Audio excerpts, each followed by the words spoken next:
சேலம் இரும்பாலை சாலையில் அமைந்துள்ள அரசு மோகன் குமாரமங்கலம் மருத்துவக் கல்லூரியில் முதல்வர் பங்கேற்க உள்ள அரசு விழாவிற்கான முன்னேற்பாடு பணிகளை சுற்றுலாத்துறை அமைச்சர் ராஜேந்திரன் மற்றும் மாவட்ட ஆட்சியர் பிருந்தா தேவி ஆகியோர் இன்று நேரில் பார்வையிட்டு ஆய்வு செய்தனர்.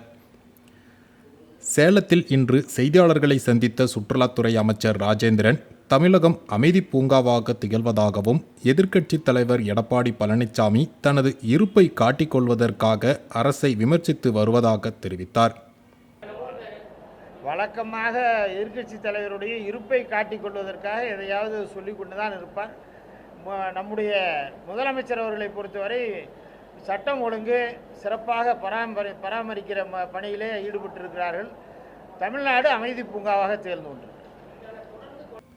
மேட்டூர் அணையிலிருந்து டெல்டா பாசனத்திற்காக தண்ணீர் திறந்து வைக்க வரும் முதலமைச்சர் வரும் 11ஆம் தேதி நவப்பட்டி பெரும்பள்ளம் பகுதியிலிருந்து 11 கிலோமீட்டர் தூரத்திற்கு ரோட் ஷோ செல்வதாகவும் அவருக்கு திமுக சார்பில் உற்சாக வரவேற்பு அளிக்க உள்ளதாகவும் அமைச்சர் ராஜேந்திரன் தெரிவித்துள்ளார்.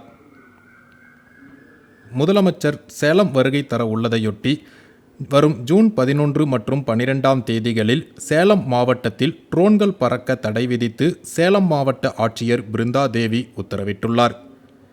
வைகாசி விசாக திருநாளை முன்னிட்டு சேலத்தின் சிறப்புமிக்க திருத்தலமான சுகவனேஸ்வரர் கோயிலில் மகா திருத்தேரோட்ட விழா இன்று வெகு விமரிசையாக நடைபெற்றது.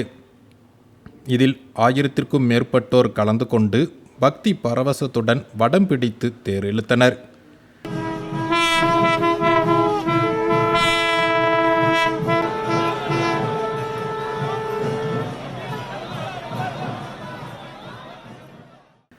சேலத்தில் வடிவேல் பாணியில் 94 லட்சம் மதிப்பீட்டில் போடப்பட்டதாக கூறப்படும் சாலையை காணவில்லை என கூறி பாமக சட்டமன்ற உறுப்பினர் அருள் சேலம் மாநகராட்சி அலுவலகத்தில் தர்ணா போராட்டத்தில் ஈடுபட்டார். உங்கள் தொகுதி முதலமைச்சர்னு ஒரு திட்டம், அந்த திட்டத்தில் மாண்புமிகு முதலமைச்சர் அவர்கள் எங்களுக்கு ஒரு எம்எல்ஏ 10 கோரிக்கைகளை கேட்டார். நாங்கள் 10 கோரிக்கைகளை கொடுத்துருக்குறோம்.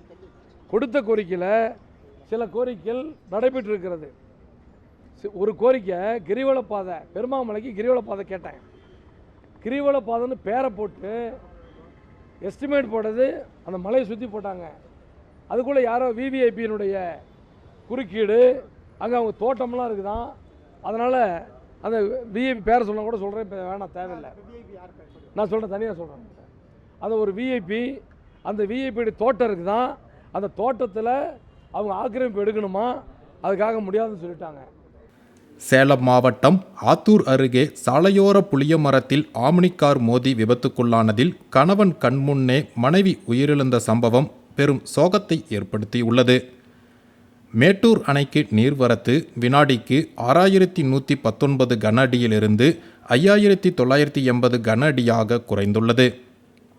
அணையிலிருந்து குடிநீர் தேவைக்காக வினாடிக்கு 1000 கன அடி வீதம் தண்ணீர் திறக்கப்பட்டு வரும் நிலையில் அணையின் நீர்மட்டம் தற்போது 114.16 அடியாக உள்ளது. முதலமைச்சர் வருகையையொட்டி மேட்டூர் நகரமே புதுப்பொலிவு பெற்று வருகிறது.